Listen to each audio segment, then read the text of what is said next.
We've all heard the old saying, a picture is worth 1,000 words. When it comes to the images captured by the James Webb Space Telescope, it might be more like 1,000,000 words. Let's check out these amazing images that the James Webb Space Telescope has captured that could change how we understand the universe. If you're a space lover or a certified astrophile, then surely you'll love these cosmic shots. They're magnificent and diverse, as if they've been plucked from a sci-fi film or painted by a creative genius.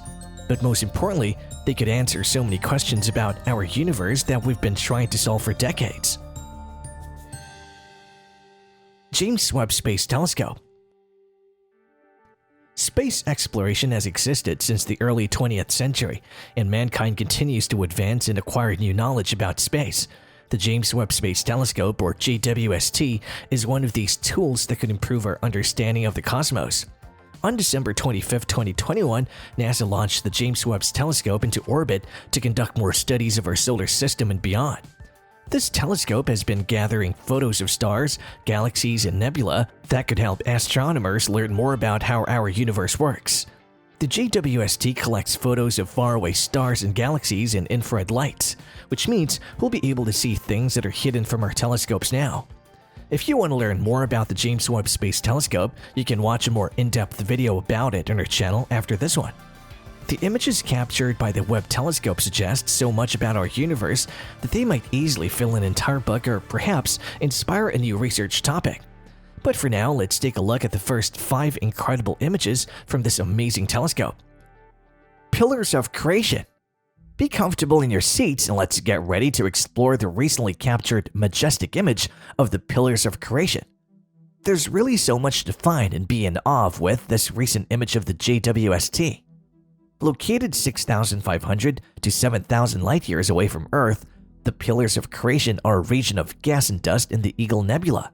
It was first captured by NASA's Hubble Space Telescope in 1995, but recently in October 19, 2022, astronomers used a near-infrared camera on NASA's James Webb Space Telescope to see it like never before. The pillars are continually shifting, semi-transparent gas and dust-filled structures that imitate pillars and towers rising out of a desert landscape.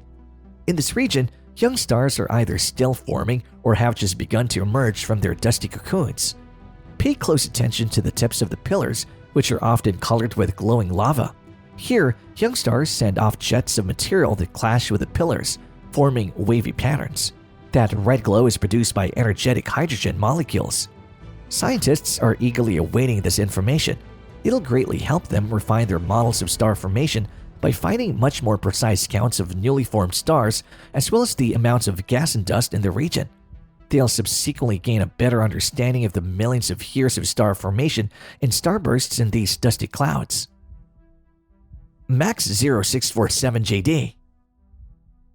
We've heard of a way to use galaxy clusters to look at the farthest galaxies in space. We know it sounds crazy, but that's what JWST is all about, using stuff like this to find out more about our universe. Just on October 27, 2022, astronomers are resolving objects from the early cosmos that have never been seen before, thanks to Webb's extraordinarily powerful vision and a magnifying trick of gravity. SMACS 0647, the galaxy cluster in front of SMACS 0647JD, is enlarging the galaxy SMACS 0647JD. As a result, things that have been magnified may appear twisted or even duplicated at the cluster's perimeter. As seen in the photograph, SMACS 0647JD shows up 3 times. Galaxy SMACS 0647JD had been spotted by Hubble. However, when Hubble only saw 1 object, Webb discovered 2. Are they merging into 2 galaxies, or 2 star clusters inside of a galaxy? Although we don't yet know, Webb might be able to figure it out. SMACS 0723. The most detailed and crisp infrared image of the distant universe has yet been created by NASA's James Webb Telescope. It is also referred to as Webb's First Deep Field, or SMACS 0723. This is no ordinary picture. It is a portrait of a group of galaxies that are located 4 billion light-years away from Earth and can be found in the constellation Volus in the southern hemisphere. You might not think about dust much when you look up at the night sky, but it's actually pretty important to the development of stars, galaxies, and even perhaps life. While it doesn't look like much, this cosmic image shows a rainbow of bright colors and highlights the locations of dust. Stars are present in blue galaxies, but there's minimal dust. The red objects are buried in a thick coating of dust. Meanwhile, there are hydrocarbons and other chemical substances in green galaxies. These kinds of data will help researchers better understand how galaxies develop, expand, merge with one another, and in some cases stop making stars altogether. CARINA Nebula. Who doesn't love a good space speck? You've probably seen this cosmic image shared a zillion times in social media. Who could blame them after all? This spectacular photo of the CARINA Nebula is deserving of numerous shares. The CARINA Nebula has been called many things: the Eta Carinae Nebula, the Great Stellar Nursery, and simply the CARINA Nebula. All have been used as descriptors for this vast area of bright and dark nebulosity in the constellation CARINA, located in the Milky Way galaxy's Carina Sagittarius arm. What do they all mean? First, let's start with nebula. A nebula is basically any cloud of gas or dust that is illuminated by nearby stars. They're often described as large regions of space where new stars are being born. The CARINA Nebula isn't just any nebula, it's one of the largest star-forming regions known to exist in our galaxy. Now, this picture shows gas, dust, and stars being born in the nebulous stellar nursery. The scene of mountain range-like dotted with brilliant stars is the edge of NGC 3324 in the CARINA Nebula. It is a nearby, young, star-forming region. The area can also be known as the Cosmic Cliffs and is located around 9,100 light-years away.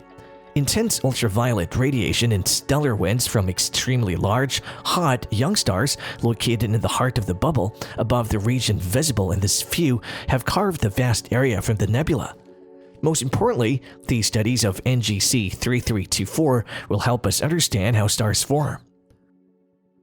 WASP 96b. The James Webb Telescope doesn't only capture literal images, but also the spectrum of light of a gas giant planet beyond our solar system. This gas giant exoplanet was discovered in 2013 by the Wide-Angle Search for Planets, or WASP, thus giving it the name WASP 96b.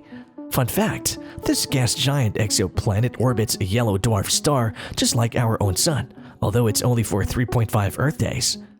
What if you thought you knew what was going on with a planet, but then you found out that it was something completely different? That is exactly the case with WASP 96b. It was assumed to be cloud-free, but after looking at the spectrum from the Webb Telescope's data, researchers found evidence of clouds and haze in its atmosphere. This spectrum not only provides proof of the presence of clouds and hazes in the planet's atmosphere, but also of water. This just showcases how amazing the Webb Telescope is, as it can assess exoplanet atmospheres in great detail, including those of planets that may be habitable. The spectrum will allow scientists to determine the amount of water vapor in the atmosphere, define the abundance of different components like carbon and oxygen, and calculate the depth average temperature of the atmosphere. Then, they can generalize from this data to draw conclusions about the planet's overall composition, as well as how, when, and where it originated. The blue line on the graph is the best fit model, which considers the data-known features of WASP 96b and its star-like size, temperature, mass, and assumed atmospheric properties. STEPHAN'S quintet. This is the kind of thing that makes you stop and think. That can't be real. But anything is possible in science. It's a quintet and is in the constellation Pegasus. Meet STEPHAN'S quintet. Named after Edward Stephan, a French astronomer who discovered the group in 1877, this compact galaxy group consists of 5 members: NGC 7320, NGC 7319, NGC 7318, A and B, NGC 7317. Each member is a spiral galaxy that orbits around one another in a highly elliptical orbit. NGC 7320 is a spiral galaxy in Stephan's quintet, seen clockwise from the upper left corner of the image. It is a significantly closer line-of-sight galaxy than other actual members of the galaxy group. The distance between NGC 7320 and the Earth is 40 million light-years, but the distance between the other 4 galaxies is roughly 290 million light-years. NGC 7319 is a compact Stephan's quintet barred spiral galaxy with heavily twisted spiral arms. The impact with the other members of the quintet has greatly disturbed the galaxy's arms, dust, and gas. Even now, it's the galaxy with the most active galactic nucleus, a supermassive black hole with a mass of 24 million times the mass of the Sun. It actively collects material and emits light energy equal to 40 billion suns. A pair of colliding galaxies called NGC 7318 are located around 280 million light-years away from Earth. The James Webb Telescope was able to capture massive shockwaves when one of the galaxies, NGC 7318b, smashed into the cluster. Lastly, an elliptical galaxy that's part of the STEPHAN'S quintet is NGC 7317. A form of galaxy known as an elliptical galaxy has a smooth, nearly featureless appearance and an approximate elliptical shape. Webb's latest image of the quintet reveals with unparalleled clarity how interacting galaxies spur star formation in one another. Gas in galaxies is disturbed. Southern Ring Nebula. It may be the end of a star's life, but it's just the beginning of its beauty. At least that's how we feel about the Southern Ring Nebula, also known as NGC 3132 amongst its many names. As they say, some stars are saved the best for last, and thanks to the Webb Telescope, we think we just got to see one of those stellar farewell performances. When astronomers first discovered this nebula, they thought it was just one star at its center. But as they continued to study it more closely, they realized two stars were orbiting each other at incredible speeds, and that one of them was going to meet its end soon. As the star runs out of fuel and begins to die, it ejects its outer layers into space, creating the ring shape before collapsing back into itself as it loses mass over time. This process is called pulsation. The ejected material forms a glowing shell of gas called a planetary nebula. Through pulsation, it then creates dust that radiates heat at ultraviolet wavelengths, which we can see as violet or blue light around the edges of our viewable bubble. We're only just beginning to understand what we can do with these images and what they can teach us about the universe. Science has come a long way since Galileo first pointed a telescope toward the sky, but it's still only a small fraction of what's out there. The James Webb Space Telescope has been able to provide us with images of the universe that we never thought we'd see. In the future, we'll be able to see the universe like never before. With the James Webb Telescope, we'll be able to answer some of the most pressing questions, and maybe even uncover some new ones. One thing's for sure, we're excited to see what comes next.